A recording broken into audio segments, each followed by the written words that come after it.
بنیانگذار سلسله هخامنشیان، کسی که نخستین امپراتوری جهانی تاریخ بشر رو پایه‌گذاری کرد. نام او در کتب عهد عتیق بیش از 23 بار آمده و از او به عنوان نخستین مسیح در تاریخ نیز یاد شده است. او کوروش پارسی است، پادشاهی که در سراسر جهان به نام کوروش بزرگ، شاه شاهان، شاه هخامنشیان شناخته میشه.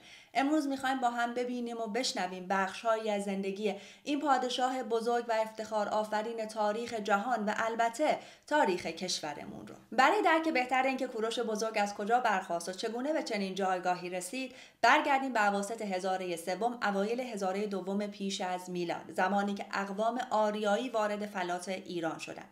این اقوام به صورت قبیله‌ای و چادرنشین در سراسر فلات زندگی می‌کردند. کم کم به 3 شاخه اصلی تقسیم شدند: مادها در غرب، پارس‌ها در جنوب غرب و پارت‌ها در شمال شرق. اما زمانی که این اقوام وارد فلات شدن، اون مناطق خالی از سکنه نبود. همینجور که روی تایملاین میبینید، ایلامی ها از 3200 سال پیش از میلاد در جنوب غربی تمدنی رو برای خودشون برپا کرده بودن و خیلی قبلتر از اونها، حدوداً 18 صد قبلترش، سومری ها، یکی از قدیمی ترین تمدن های شناخته شده در منطقه میان رودان، همون رود دجله و فرات و عراق امروزی رو تشکیل داده بودن. از اینا که بگذریم، میرسیم به امپراتوری آشور که بزرگترین گیروداد این اقوام تازه وارد هم با همین آشوری ها هستش. یه کوتاه راجع به خود آشوری ها بگیم، دوباره برمیگردیم سر موضوع خودمون. تاریخ آشور رو کلا میتونیم به 4 بخش تقسیم بکنیم. بخش اولش آشور اولیه است که تحت نفوذ تمدن سومر و بعدش هم امپراتوری اکد بوده. بخش دوم آشور کهنه که در این دوران مدتی دولت آشور تحت تابع بابل بود، اما در سال 1800 پیش از میلاد فرمانروایان آشور چند شهر رو با هم دیگه متحد میکنن. یکیش خود شهر آشور بود که پایگاهشون بود، اربیل و نینوا که بعدها میشه پایتخت امپراتوری آشور. بخش سوم که یک جورایی میتونیم بگیم آغاز شکوفایی آشور محسوب میشه، به امپراتوری آشور میانه شناخته شده.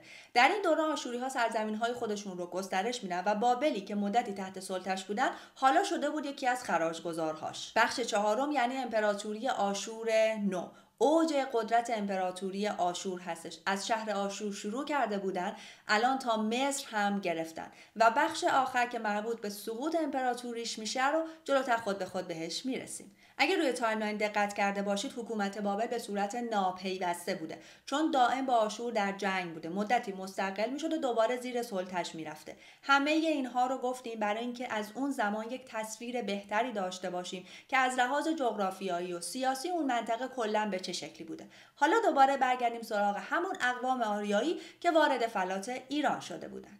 مادها در حوالی کردستان، آذربایجان غربی، شمال لرستان، بخشهایی از همدان و کرمانشاه امروزی ساکن بودند و با آشوری که در اوج قدرت خودش هستش هم مرز بودند. اونها تا ایلام پیش اومده بودند و شهرها تا همدان خراجگزار آشور بودند. اما مادها با وجود تمام این بگیر و ببندها و فشارهایی که حتی از شمال توسط پادشاهی اورارتو تحمل می‌کردند، نه تنها منقرض نشدند، بلکه حدوداً در قرن هفتم پیش از میلاد رئیس یکی از قبایلشون به نام دیاکو یا دیاکو تمام قبایل مادها رو با همدیگه متحد میکنه و خودش میشه اولین پادشاه مادها و در حکمتانه همدان امروزی دژی بزرگ و با ابهت میسازن که زبان زد عام و خاص بوده. اونجا رو به عنوان پایتخت خودشون معرفی میکنه. اما دیاکو در نبرد با آشور شکست میخوره و به سوریه امروزی تبعید میشه. بعد پسرش فروردیش میشه پادشاه دوم مادها. اون میره با سکاها علیه آشوری ها متحد میشه، اما اونها در لحظه آخر نبرد پشت مادها رو خالی میکنن. فروردیش در جنگ کشته میشه. خود سکاها به مادها حمله میکنن و بر اونها حکومت میکنن. اینطور به نظر میومده که چون زورشون به آشور نمیرسیده، خب پس از طریق مادها که ضعیف‌تر بودن میتونستن قلمروشون رو گسترش بدن دیگه. بعد از 28 سال پسر فروردیش به نام هوخشترک که زیر سایه سکاها برای خودش به قدرتی رسیده بود، در یک میهمانی بزرگ تمام سران سکاها رو دعوت میکنه، تو یک حرکت ضربتی همشون رو میکشه و حکومت مادها دوباره میفته دست خود مادها و هوخشترک میشه سومین پادشاه مادها. و همون زمان حدوداً 625 پیش از میلاد پادشاه سوم مادها که گفتیم هوخشترک با پادشاه بابل که اون زمان بختالنصر بود علیه آشور متحد میشن. آشور اون زمان اوضاع زیاد جالب نبوده چون اختلافات داخلی شده بود و همچنین پادشاه قدرتمندشون به نام آشوربانیپال تازه مرده بود. بهترین وقت بود برای حمله به آشوری که همیشه برای مادها و بابلی ها تهدید محسوب می شد. میشد. از این رو در سال 614 پیش از میلاد مادها به شهر آشور، قلب تشریفاتی و مذهبی امپراتوری آشور، حمله میکنن و اونجا رو تصرف میکنن. در همون سال دختر این آقای هوخشتره به نام بانو آمیتیس با بختالنصر پادشاه بابل ازدواج میکنن که اتحاد بین مادها و بابلیها قوی تر بشه. بختالنصر این پادشاه عاشق پیشه بابل، چون آب و هوای بابل مثل سرزمین مادها خوش آب و هوا و پر از دار و درخت نبود، برای اینکه همسرش بانو آمیتیس دلتنگ سرزمین مادریش سرزمین مادها نشه، در سال 600 پیش از میلاد دستور ساخت بنایی رو میده که بعدها به یکی از عجایب 7 گانه جهان بدل میشه، باغ‌های معلق بابل که دقیقاً طبق معماری مادها ساخته شده. و مجدداً در سال 612 پیش از میلاد ماد و بابل به نینوا پایتخت امپراتوری آشور حمله میکنن، اونجا رو فتح میکنن و امپراتوری آشور رو از صحنه روزگار حذف میکنن و سرزمین‌هاش رو بین خودشون تقسیم میکنن. تا اینجا از قبایل ماد تا پادشاهی مادها رو گفتیم. حالا بریم سراغ اقوام پارس.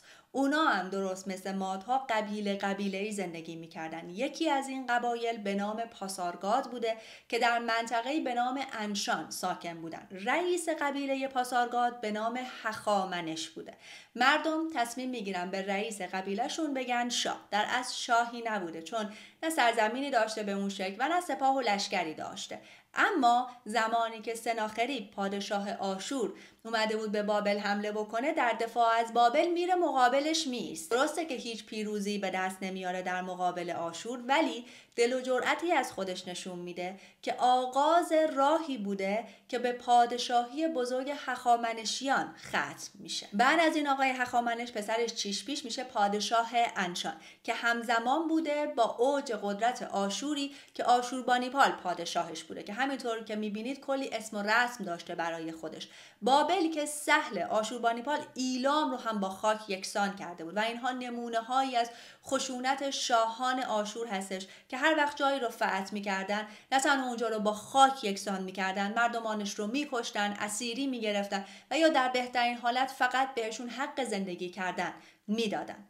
در این دوران که ایلام نابود شده، بابل ضعیف‌تر از هر وقت دیگری هستش، این آقای چیشپیش فرصت رو غنیمت میشماره برای اینکه سرزمین‌هاش رو گسترش بده. اول بخشایی از ایلام رو میگیره و بعدش هم خیلی بی سر و صدا میره سمت پارس و پارس رو میگیره و میشه پادشاه پارس و انشان. اما این آقای چیشپیش قبل از مرگش تصمیم میگیره که قلمروش رو بین 2 تا پسراش تقسیم بکنه.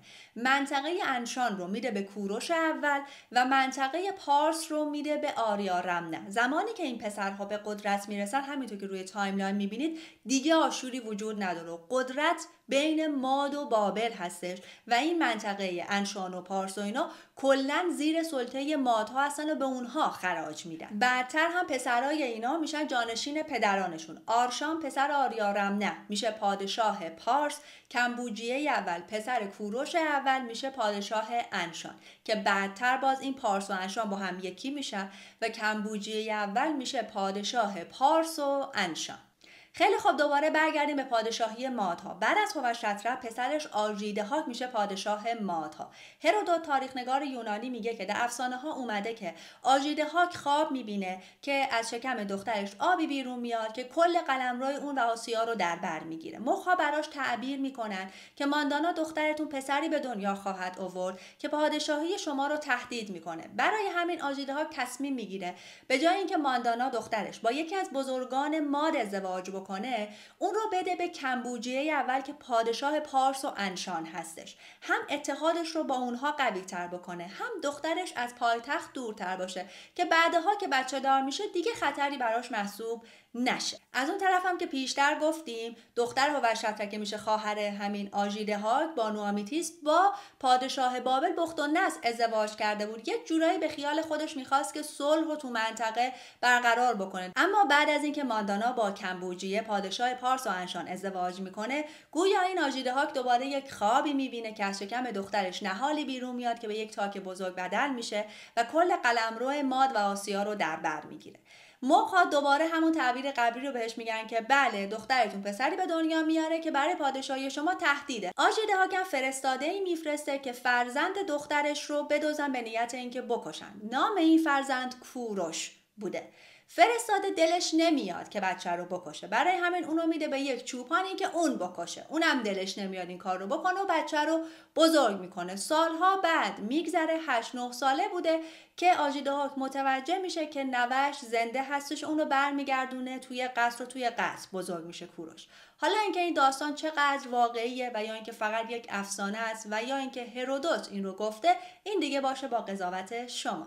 خلاصه کوروش بزرگ میشه و بنا به سنت قدیمی پارس ها میشه فرمانده سپاه. کمی بعد در سال 559 پیش از میلاد، زمانی که پدرش فوت میکنه، میشه پادشاه پارس و انشان و برای تثبیت قدرت خودش مجموعه پاسارگاد رو بنا میکنه. اون رو به عنوان پایتخت پادشاهی خودش مینامه که امروزه متاسفانه از این مجموعه جز مقبره خود کوروش چیزی باقی نمونده. با ساخت پاسارگاد و قدرت‌های نسبی که کوروش به دست آورده بود، سر زبون‌ها اومده بود و کلی تعریف و تمجید پشتش بود. برای همین آژیدهاک بیشتر از پیش حواسش به نوش جمع شده بودش.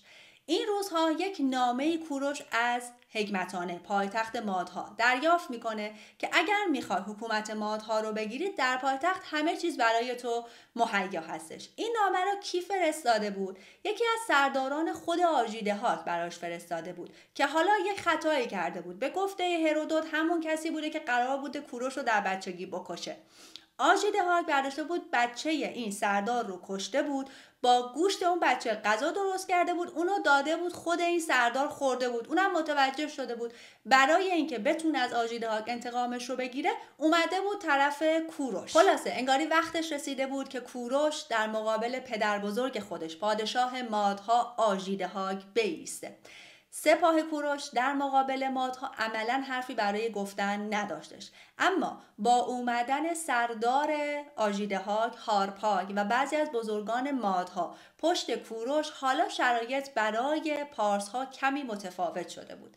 اصلا انگاری از اول این پارسها یک شجاعت و دل و جرأتی تو خونشون بوده. حتی اون زمانی که هخامنش با دست خالی رفته بود جلوی سناخریب، پادشاه آشوری، ایستاده بود که کلا همه جا رو با خاک یکسان میکردن و نتیجه این نبرد رو همونطور که میدونید پیروزی کوروش هستش که بعد از 3 سال جنگ آژیدهاک تسلیم میشه، پادشاهیش بعد از 35 سال تموم میشه و البته سلسله مادها بعد از 128 سال سقوط میکنه و کوروش علاوه بر پادشاهی پارس و انشان الان پادشاه کل قلمرو مادها هستش که از اون به بعد میگه همه یکی هستن زیر نام امپراتوری هخامنشیان.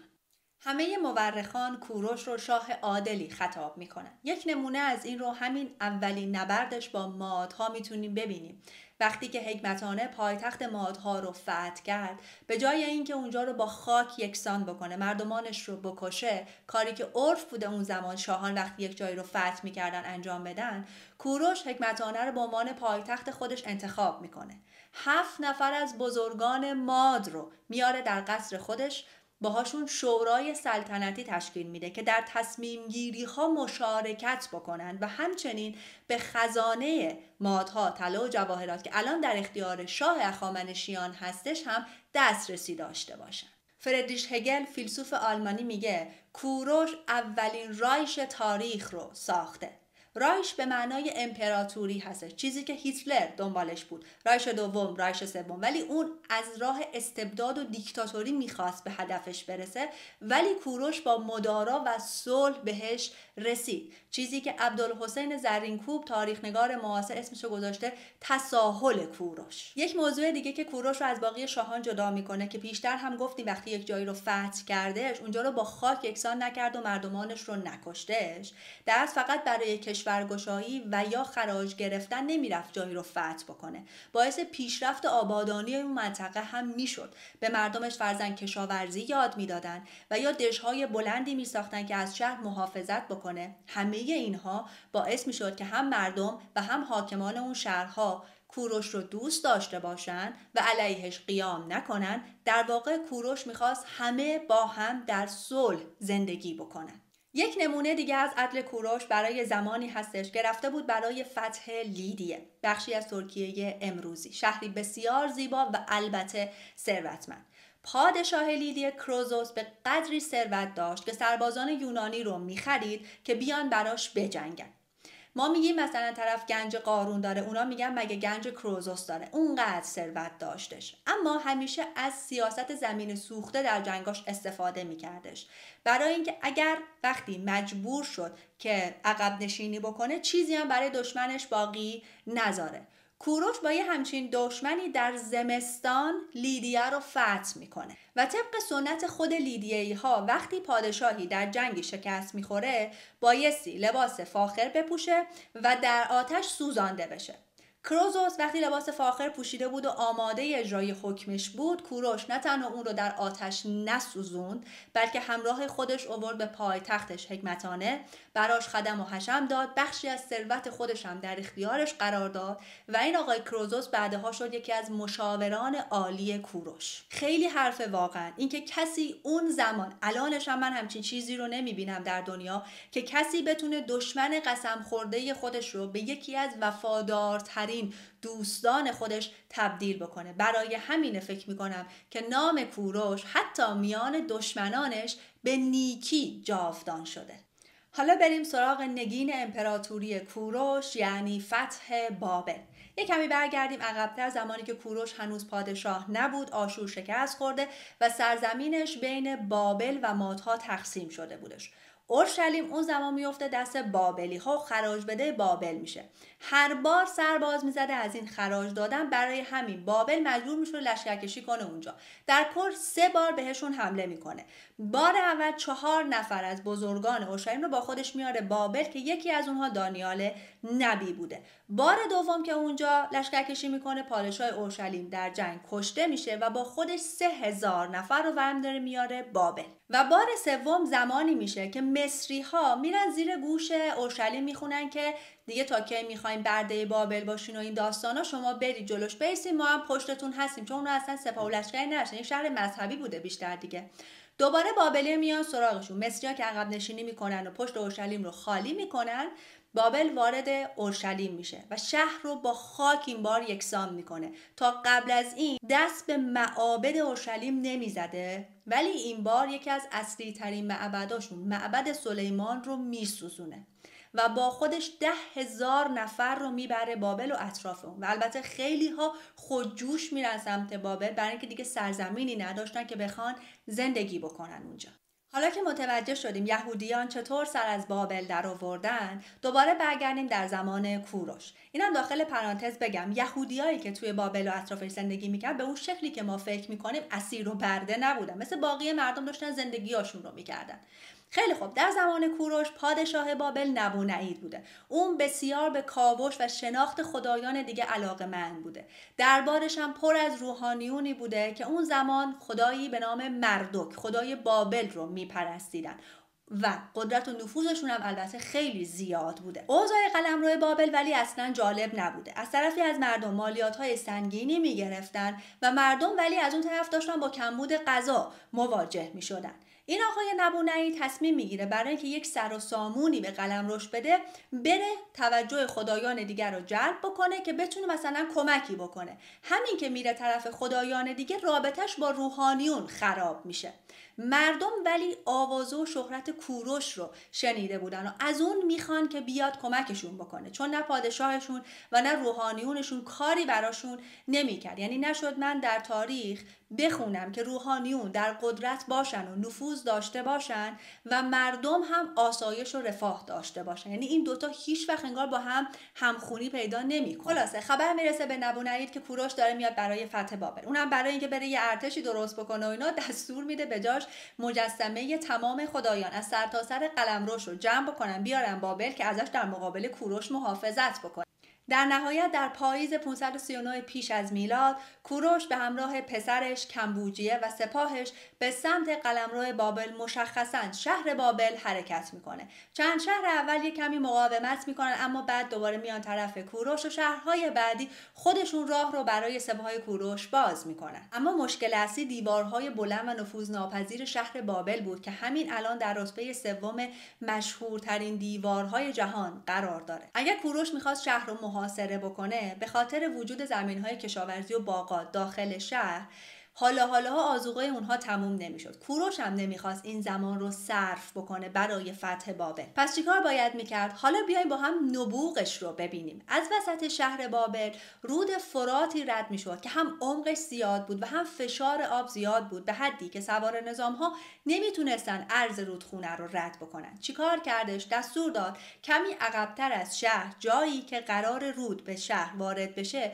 گودال‌هایی بکنن، مسیر آب رو عوض بکنن که آبی که وارد شهر قراره بشه هم عمقش کمتر بشه و هم فشارش کمتر بشه.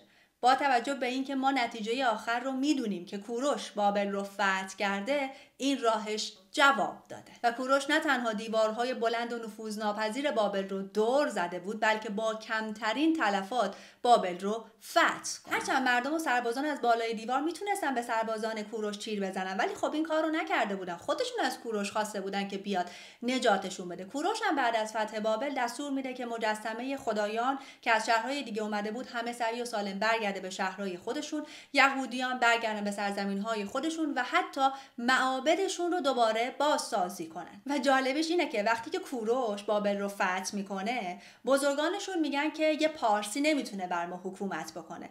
روحانیونشون میگن نه، کوروش از طرف مردک اومده که ما رو نجات بده. اون هم ساکت میشن، میشینن سر جاشون. از اون طرف جالبتر اینه که یهودیا که پیامبرشون اشعیا بوده میگه که نه، کوروش از طرف یهوه اومده برای نجات ما. و همینطور که در کتاب اشعیا دارین میبینید، تمام نبوغ و فتوحات کوروش رو به اسم دین و خدای خودشون مصادره کردن و به همین راحتی. دین واقعا موضوع عجیبی هستش. کوروش قوی بوده و دوست داشتنی بوده و یک جورایی همه دوست داشتن خودشون رو وصل بکنن به پادشاه هخامنشی. اینو آدم میتونه درک بکنه، ولی اینکه همه کارهای اون رو بخوام به اسم خودشون و اسم خدای خودشون تموم بکنن، اینجاش یکم غیر قابل درک میشه دیگه. حالا بریم سراغ یکی از مهمترین آثار بعد از فتح بابل، استوانه کوروش، منشور کوروش که ما امروز اون رو به عنوان اولین منشور حقوق بشر هم میشناسیم. منشوری به زبان بابلی نو که در سال 1879 میلادی توسط هرمز رسام در بین النهرین کشف شد و 45 سطر داره که اینجا خلاصش رو میتونید بخونید. چی باعث شده که نام کوروش بعد از 2584 سال چنین درخشان در تاریخ مونده؟ جدایی از قلمرو پهناورش، اولین امپراتوری جهانی که ساخته و تمام اون عدالتی که ازش صحبت کردیم، برسیم به واژه حقوق بشر. حقوق بشر اساساً مفهومیه که بعد از انقلاب کبیر فرانسه و بعدتر در انقلاب آمریکا شکل گرفت. اصلا کلاً تا قبل از اون فرد در جامعه تعریف میشد، اما بعد از این انقلاب آمریکا فرد به فرد افراد حالا حقوقشون تعریف داشت و رعایت میشدش. اما کوروش در زمان خودش قانونگذاری کرده بود که حقوق فرد به فرد افراد رو مد نظرش داشته. حتما شنیدین که میگن کوروش به تمامی ادیان احترام میذاشته و مردم در سرتاسر قلمروش آزادی دین داشتن. عده‌ای بر این باور هستن که لوح کوروش بیانگر یک سیستم سکولاریسم بوده در اون زمان و کوروش اون رو پیاده کرده، یعنی جدای دین از سیاست. اما یه موضوعی هم باید در نظر بگیریم، تا قبل از ظهور ادیان ابراهیمی پادشاهان کلاً خیلی به دین و آیین مردم کاری نداشتن، یعنی به اون شدت تعصبی رفتار نمی‌کردن. پس چیه که برای کوروش بیشتر از همه داره دیده میشه؟ موضوعی که قبلتر راجبش صحبت کردیم، عدالت کوروش بیشتر از همه مورد توجه داره قرار میگیره که این موضوع سکولاریسم در دل اون قرار داره. مثلا نمونهش رو گفتیم، زمانی که لیدیه رو فتح کردش، رفتارش با پادشاهش یعنی کروزوس چطوری بود که اون رو از یک دشمن قسم خورده تبدیل کرد به یک دوست و رفیق وفادار برای خودش.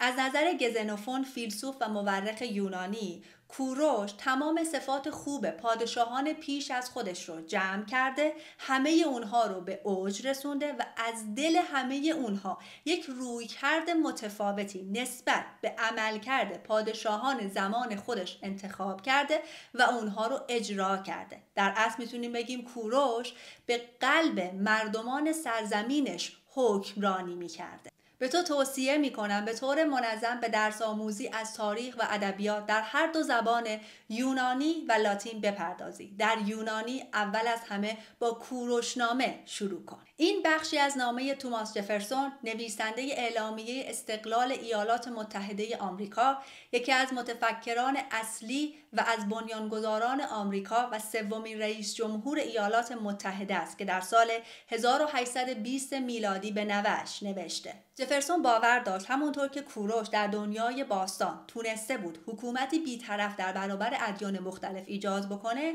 در دنیای مدرن هم میتونن این کار رو بکنن. در زمانی که داشتن آمریکا رو به قولی میساختن، این بنیانگذارانشون بیشترین ترس و واهمه‌شون این بود که رئیس جمهور قدرت مطلقه نشه و دنبال راهی بودن که با وضع قوانین بتونن این موضوع رو کنترل بکنن. و عدالت و تدابیر کوروش در کوروشنامه برای جفرسون الهام بخش بود. حالا اینکه چقدر تونسته این فرد به عنوان یکی از بنیانگذاران آمریکا کشوری رو بسازه که در اون اصول کوروش رعایت بشه، قضاوتش با شما. تا قبل از روی کار اومدن پهلوی، غربی ها هر طور که دلشون میخواست ایران رو به مردم خودشون و دنیا نشون میدادن و شاهانی همچون قاجار اونقدر سرشون شلوغ بوده به عیش و نوش و نوکری کردن از روس و انگلیس که دیگه وقت اینو نداشتن برن برای اثبات حقیقت ایران. یه جورایی باید بهشون حق بدیم دیگه. اما در زمان شاهنشاه آریامهر با برنامه‌هایی همچون جشن‌های 2500 ساله و پیشتر از اون زمانی که یک کپی از استوانه رو به سازمان ملل بردن، باعث شد در سال 1971 سازمان ملل متحد استوانه کوروش رو به 6 زبان رسمی سازمان منتشر بکنه و یک کپی از اون، یک بدل از اون رو در واقع ساختن و در سازمان قرار دادن. و همچنین بان کی مون دبیر کل سازمان ملل متحد در سفری که به تهران داشتش از استوانه کوروش به عنوان نخستین بیانیه حقوق بشر نام برد و اون رو مایه افتخار ایرانیان دونست. افسوس که دوران پهلوی کوتاه بود و بعد از اون دوباره این شبه قاجار بر ایران حکومت کردن. فیلمی همچون 300 رو غربی ها ساختن و هیچ کس هم ازشون هیچ شکایتی نکرد. امیدوارم که از دیدن این ویدیو لذت برده باشین و مثل من کلی چیزای جدید یاد گرفته باشید و به قول فریدون فرخزاد بزرگ، فرهنگ همیشه غالب است بر زور، ستم و قلدری. شاد و سرافراز باشید و البته این ویدیو رو برای دوستان خودتون هم بفرستید.